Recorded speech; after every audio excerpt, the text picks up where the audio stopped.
Everyday Samurai, Episode 27.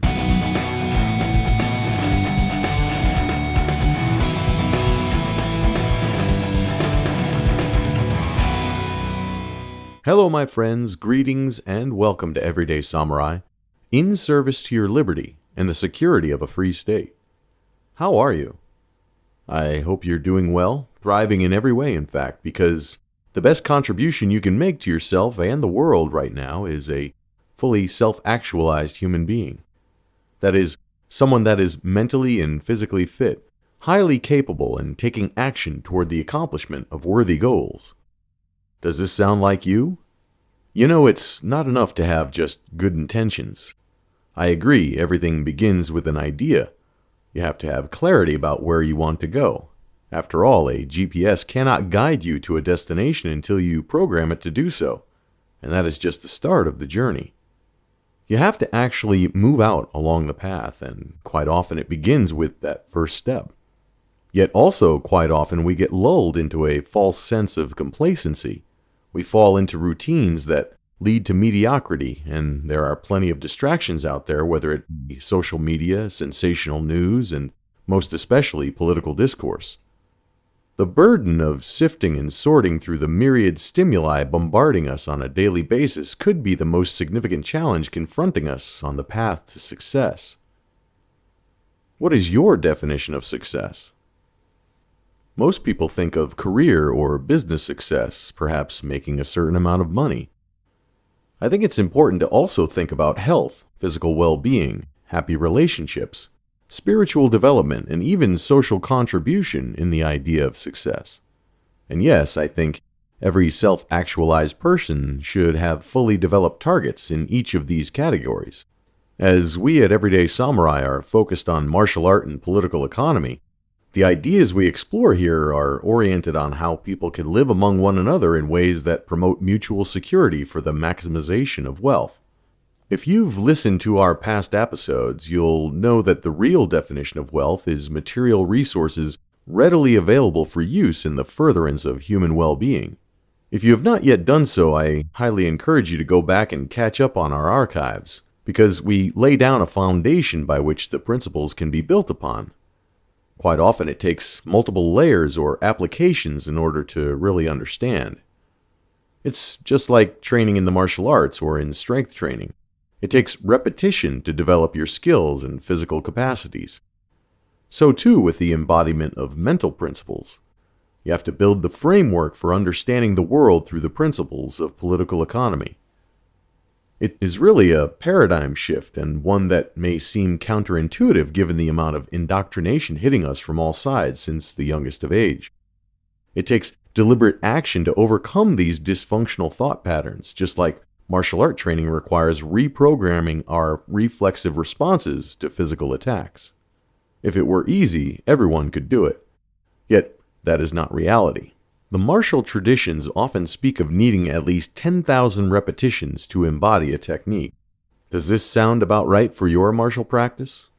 Modern technology and advanced learning systems have described accelerated learning practices or deep work that may shorten the curve in some areas. As I've said in previous episodes, there are ways to get faster results by leveraging technology. One crucial area where this is true is in the practice of meditation, and I know it sounds contradictory to suggest that one can hurry up and meditate.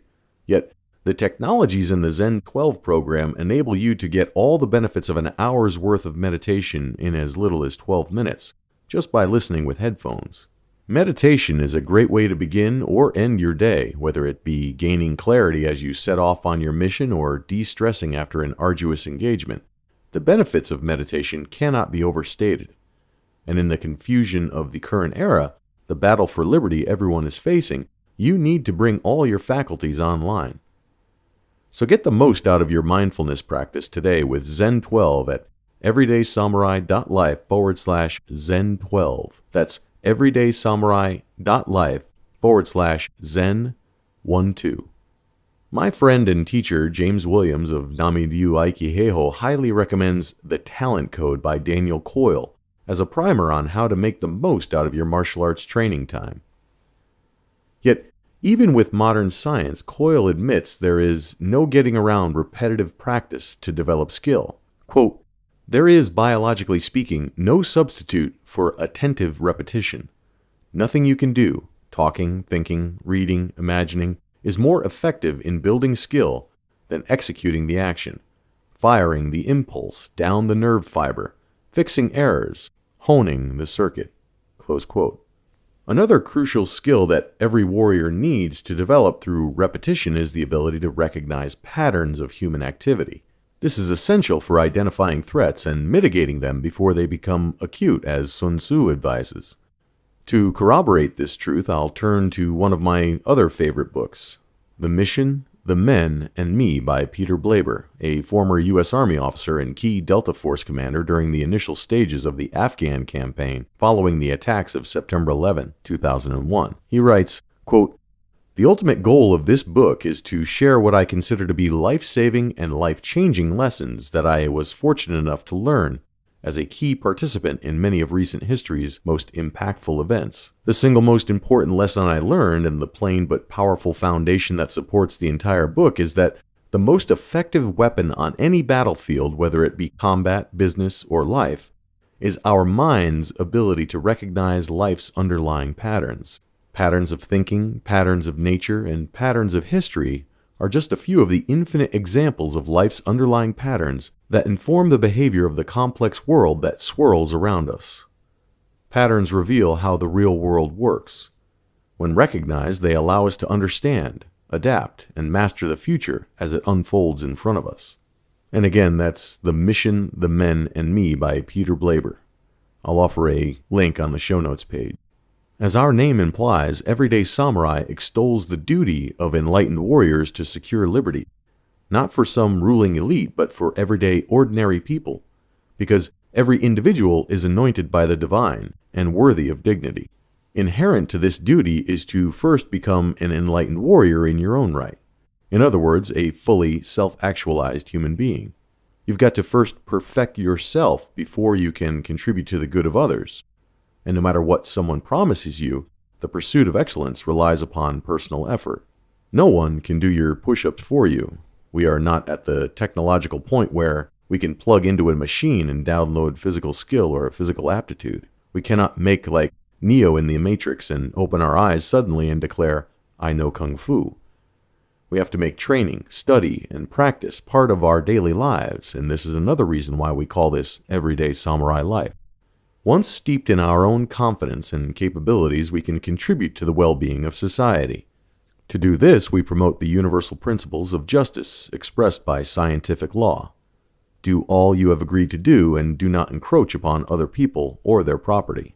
When people adhere to these universal principles, respecting people, private property, and adherence to contracts, a society flourishes. When people disregard private property, are derelict to their contracts, and disrespect the dignity of individuals, conflict and impoverishment result. Good law dispenses with privileged status, such as the divine right of kings, and is based on contract, as Henry Sumner Maine declared in his influential book, Ancient Law. The United States Constitution was the first clear attempt to create a government based on explicit contract, even though it was the inheritor of several hundred years' worth of evolution, aimed at limiting the status of kings and incrementally moving toward more precision in the contract for security and justice services. Yet, evolution does not necessarily move in straight lines. Contrary to what Marxists claim, social outcomes are not inevitable. Just like the achievement of personal goals, groups of individuals called a nation or society must have an objective in mind in order to guide their efforts towards success. In other words, it all comes down to making choices. What would you choose if asked what government should be? The founders of the United States were clear that personal liberty was their primary political objective.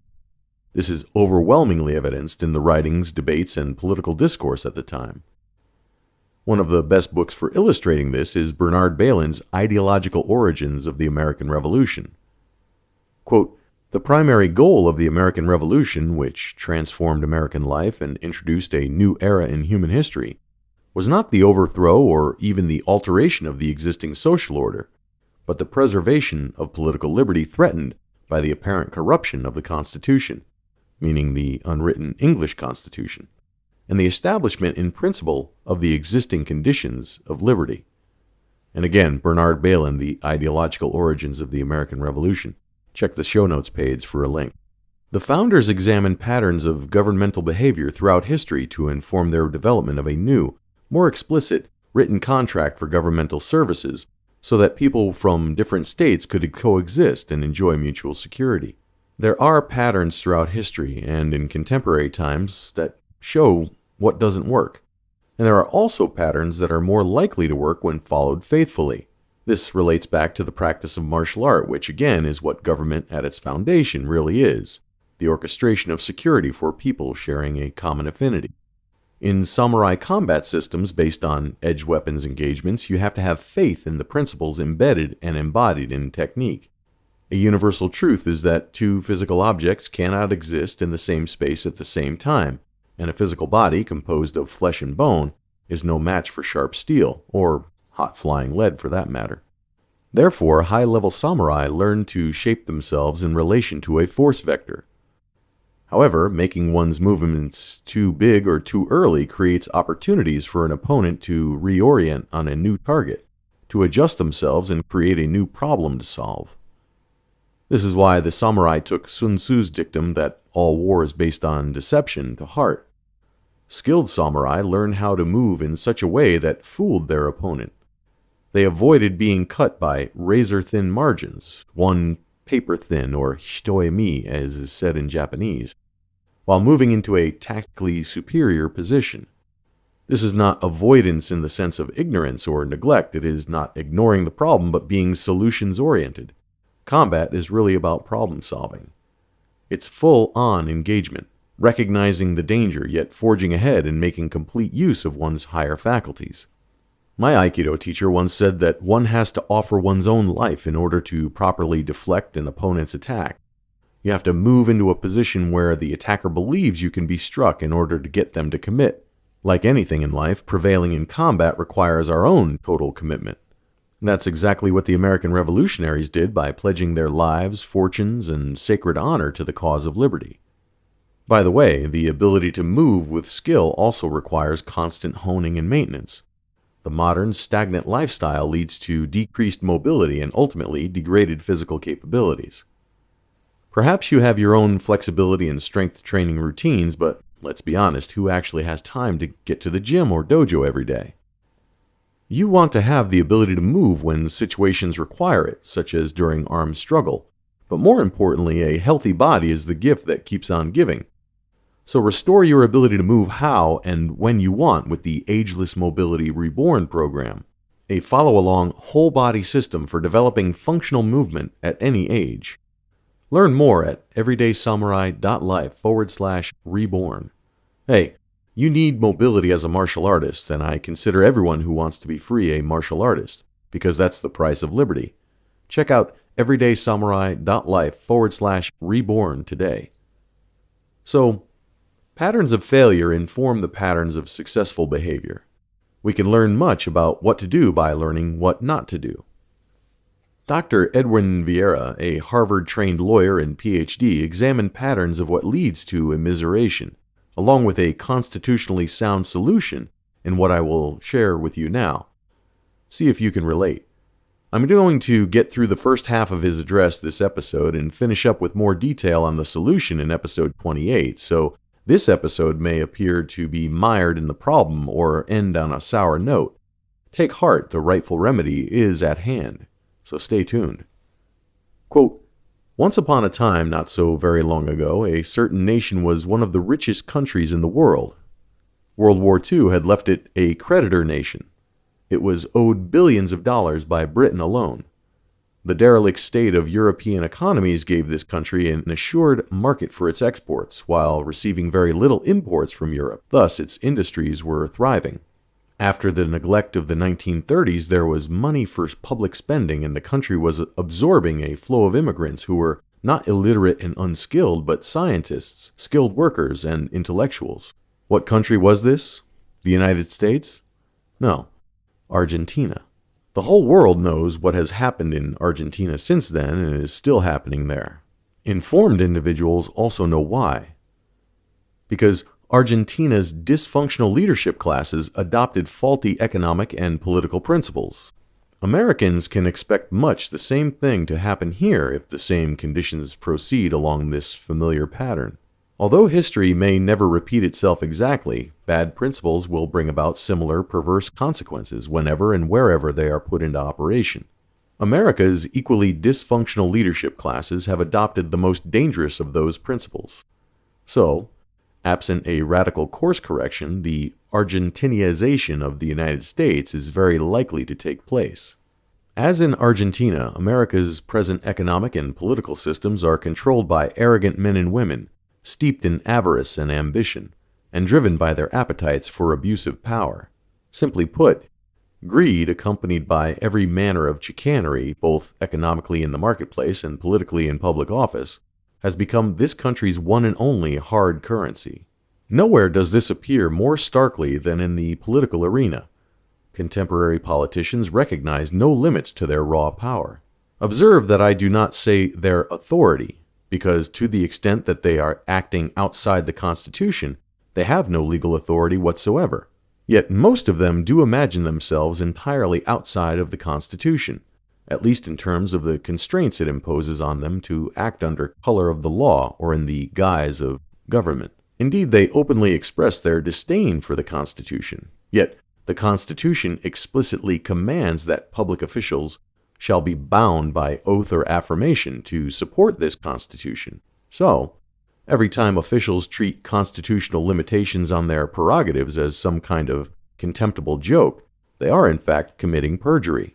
America is saddled with governments at every level, comprised largely of individuals for whom the willingness to commit serial perjury in the furtherance of their own selfish interests appears to be a condition of obtaining and operating within public office.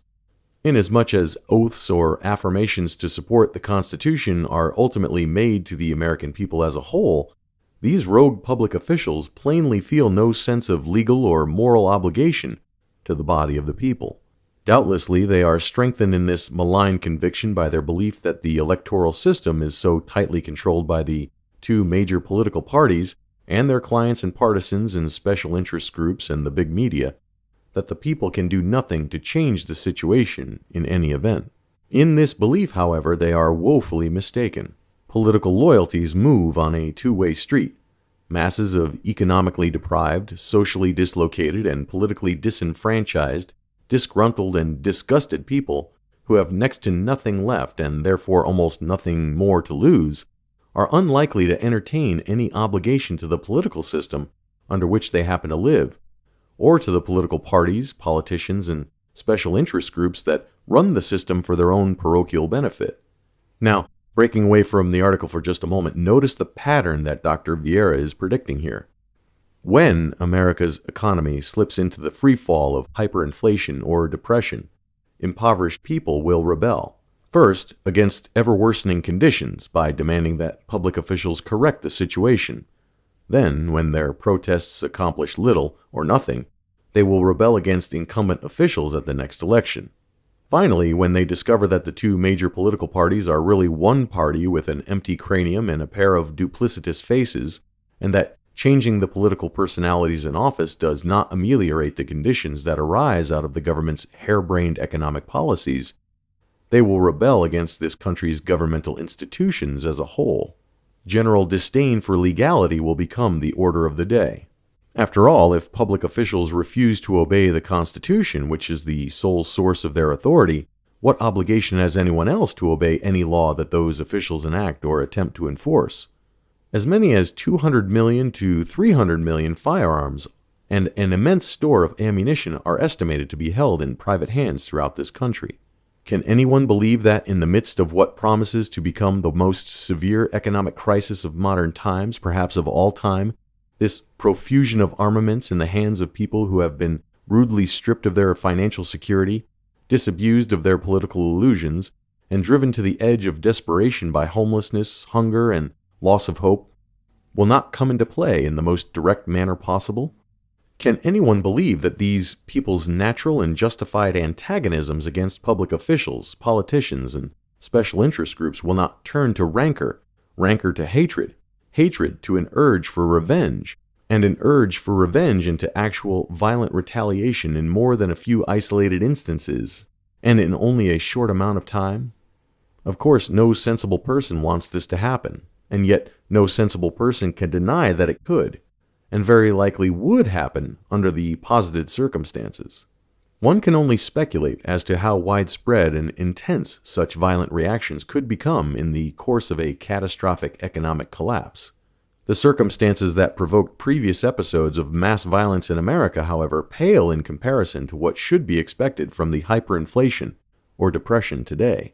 For instance, during the 6 days of the so-called Watts riots of 1965 in Los Angeles, California, over 30,000 adults took to the streets as rioters. 34 people were killed, 1,100 were injured, and upwards of $100 million worth of property, including some 1,000 buildings, was destroyed, looted, vandalized, or otherwise damaged. The riots were triggered by an altercation incident to a simple arrest for alleged drunk driving. Their suppression required more National Guardsmen and police than the total American Armed Forces President Lyndon Johnson deployed to take over the entire Dominican Republic in that same year. Suppression of the rioters did not address, let alone alleviate, the riots' underlying causes, which were chronic in the community, including such socio-economic problems as high unemployment, miserable living conditions, poor public education, together with political grievances linked to racial discrimination. Years later, in the Los Angeles riots of 1992, again, the triggering event was relatively trivial: the questionable acquittal of 3 local police officers on charges of using excessive force to make an arrest. Within hours of the not guilty verdicts, rioting broke out and then continued for 3 days with live television coverage of arson, assaults, looting, and vandalism by rioters, along with suppression of the disturbances by National Guardsmen and police being broadcast nationwide. Overall, 50 people were killed, more than 4,000 were injured, and some $1 billion worth of property was destroyed or damaged. These events teach certain lessons that Americans can learn from. First, each of the riots in Los Angeles erupted over a relatively minor incident, but one which people on the spot linked to long-standing, widespread, and serious animosities derived from social, economic, and political grievances that public officials had failed, neglected, or refused to address. In the course of a major nationwide economic collapse, such events, and many much more serious, will be frequent and even more severe. Second, the Los Angeles rioters obviously believed that mass violence could and should be employed as a justifiable form of political activism, because nothing else worked. In this, one might note, they were in rough agreement with the men who wrote the Declaration of Independence, and the timeless wisdom of that declaration, that mankind are more disposed to suffer while evils are sufferable than to right themselves by abolishing the forms to which they are accustomed, but that when a long train of abuses and usurpations evinces a design to reduce the people under absolute despotism, it is their right, it is their duty, to throw off such government, will surely gain many more adherents as insufferable economic catastrophe caused by the nincompoops in the general government sweeps across America. Third, very few of the participants, other than perhaps opportunist looters, expected to gain anything in terms of significant personal profit or meaningful social betterment as a consequence of the upheavals in Los Angeles.